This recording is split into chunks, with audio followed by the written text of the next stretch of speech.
메르스 사망자가 나오고 확산세도 수그러들지 않으면서 메르스에 대한 불안감이 커지고 있습니다. 네, 이번에는 전문가와 함께 자세한 이야기 나눠보겠습니다. 대한예방의학회 메르스 위원장인 김호란 교수 전화로 연결됐습니다. 교수님 안녕하십니까? 예, 안녕하세요. 네, 요즘 참 안녕하시지 못할 것 같은데요. 네. 보건 당국의 예상과 달리 이 메르스 환자가 빠른 속도로 이렇게 증가하고 있는데 이렇게 메르스 환자가 급증하고 또 3차 감염 환자까지 발생한 가장 큰 이유는 뭐라고 보십니까? 예, 저희가 처음에 환자가 병원 감염으로 전파를 시키기 시작했는데 그 부분을 너무 심각하게 생각하지 못한 거죠. 환자가 20일 날 입원한 다음에 그다음에 같은 병실이 아닌 같은 병동에서 환자가 확인된 게 28일이었습니다. 예. 그 사이에 격리하고 있지 않던 같은 병동에 있던 환자들이 다른 병원으로 여기저기 가게 된 겁니다. 그러다 예. 보니까 마치 병원에서 병원으로 전파가 이루어진 것처럼 지금 현상이 커지고 있는 것이죠. 네, 3차 감염자가 생겼기 때문에 또 이 4차, 5차 감염자가 나오는 건 아닌지 이 우려의 목소리가 높아지고 있는데요. 이렇게 되면 메르스 바이러스가 대유행하게 되는 건 아닌지 무섭습니다. 어떻게 보십니까? 예, 아직까지는 그 정도까지 생각하고 있지 않은데요. 왜냐하면 병원 감염으로 3차, 4차, 5차까지 나온 예는 이미 사우디아라비아에서도 있었습니다. 예. 그렇지만 그렇다고 해서 그 환자들이 지역사회로 가서 누구한테 걸린지도 모르게 지역사회에서 확산된 경우는 아직까지는 없었거든요. 네. 지금 현재도 우리나라에서 3차 환자가 나왔지만 그 환자 역시 병원에서 감염을 시킨 겁니다. 그래서 가장 중요한 것은 병원 감염의 고리를 막는 것이 가장 중요하다고 하겠습니다. 네, 다음에 더 발생하지 않도록 예방이 중요할 것 같은데요. 교수님, 수화기를 조금만 떼서 말씀해 주시면 더 죄송합니다. 깨끗하게 들릴 것 같습니다. 네, 그런데 이 궁금한 점이요. 중동 지역 방문과 교류가 잦은 아시아권 국가가 비단 우리나라뿐만이 아닐 텐데 왜 유독 우리나라에서만 지금 메르스 환자가 많이 발생하고 있는 걸까요? 우리나라에서만 많이 발생했다고 하기는 어렵고요. 네. 어쩌다 환자가 한 명이 들어왔는데 저희가 그 환자가 중동에서 온 환자다라고 알고 처음부터 바로 격리하고 제대로 치료했다면 이렇게 커지지 않았을 겁니다. 예. 그런데 환자가 증상이 나타난 게 11일이었는데 저희가 격리실로 옮긴 것이 20일이었죠.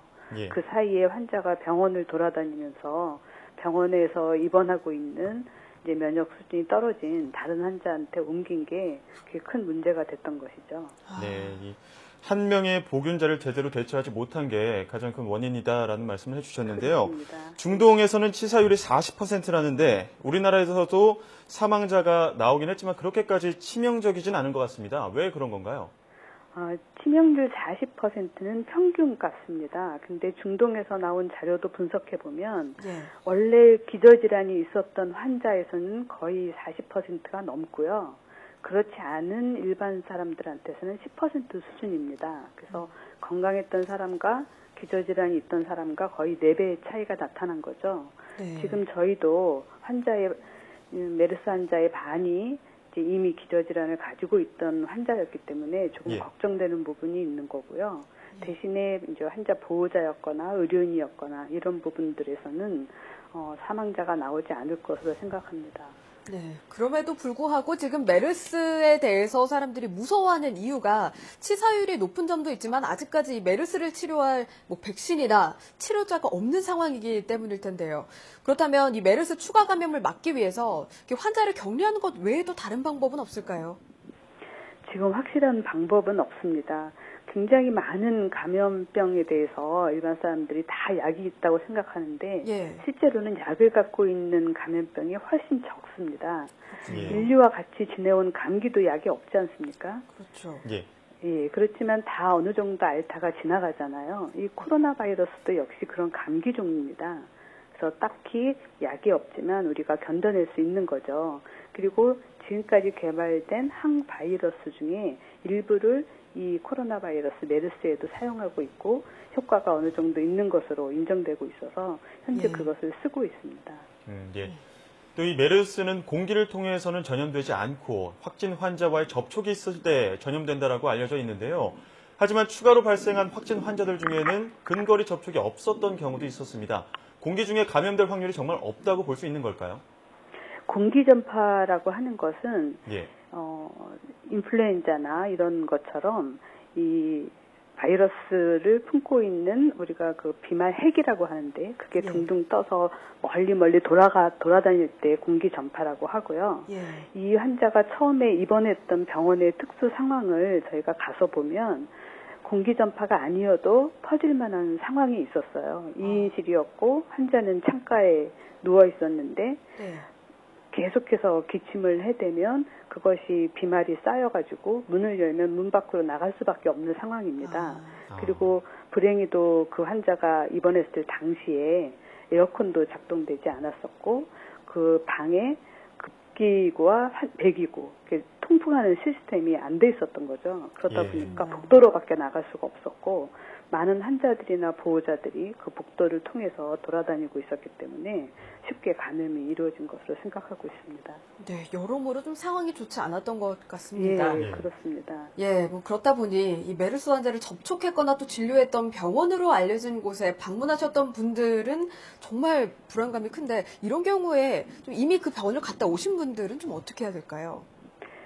맨 처음에 지금 우리가 B병원이라고 부르는 환자가 많이 발생한 병원에 다녀오셨던 분들이라고 하더라도 지금 오늘이 6월 3일이잖아요. 네.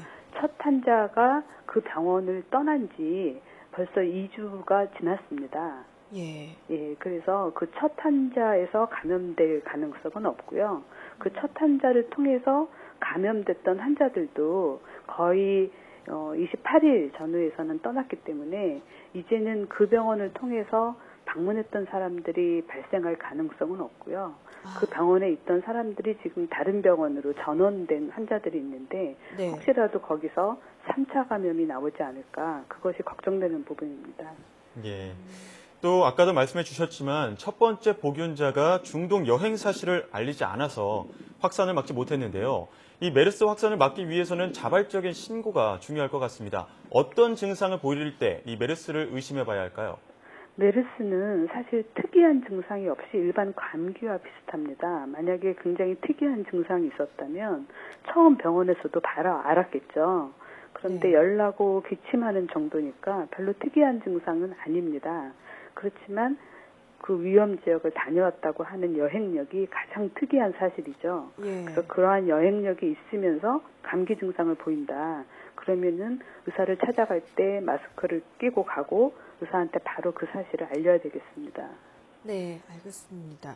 그렇다 보니 메르스 예방법이라고 해서 과학적이지 않은 방법이나 근거 없는 소문까지 좀 퍼지고 있는데요. 저는 코에 이렇게 바셀린을 바르면 좋다라는 예, 소식을 저도 들었거든요. 보았습니다. 예, 지금 유난히 좀 많이 나오는 것 같습니다. 이 메르스를 예방하기 위한 방법 어떤 것들이 있는지 좀 정리해 주시죠. 특별한 방법은 없고 일반적으로 호흡기제랑 감기를 예방하려면 저희가 사람 많은 데 가지 않고 또 사람들하고 뭐 밀접한 접촉을 한다거나 또 우리가 기침 에티켓을 또 지켜야 되겠죠. 본인이 기침을 할 때는 꼭 가리고 하고 네. 또 항상 이제 손을 자주 씻고요. 그거 말고는 특별한 것이 없고 또 본인이 노출되어서 그 메르스에 걸린다고 하더라도 본인의 건강 상태가 아주 좋으면 무증상으로 지나가는 사람도 아주 많은 것으로 알려져 있습니다. 그렇군요. 그렇기 때문에 평소 건강을 잘 지키고 무리하지 않으면 걱정하지 않으셔도 되겠습니다. 네. 그리고 또 추가적으로 더 알아보고 싶으신 분들은 보건복지부 홈페이지를 통해서 정확한 뭐 증상이나 예방법이 있으니까요. 그것도 참고해 보시면 좋을 것 같습니다. 예, 네, 지금까지 대한예방의학회 메르스 위원장인 김호란 교수와 함께 이야기 나눠봤습니다. 교수님, 오늘 말씀 잘 들었습니다. 예, 감사합니다.